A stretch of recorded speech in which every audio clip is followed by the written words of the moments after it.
আজকে না আমার বাসা খালি, চলো আমরা একসাথে ইফতার করি। কি কও, তোমার বাসা খালি? হ্যাঁ। তাইলে আমরা বাইরে ঘোরাঘুরি না কইরা চলো এখনই তোমার বাসায় যাই। কই যাস?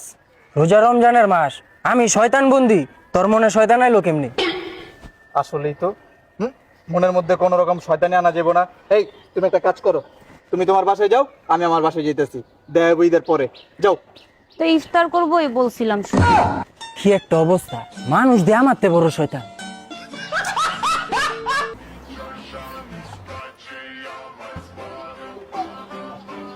Hi baby. তুই এটা করছস কি?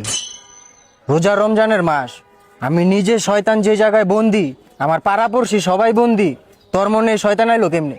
তুই ম্যাডারে কেমনে টিচ করলি? আসলেই তো, আমি কি ভুল করছি না? আপনি কি আমাকে কিছু বললেন? না আপু, আপনার মাথার ওড়নাটা না পড়ে গেছে, ওইটা দিয়া হাঁটেন, রোজার মাস তো।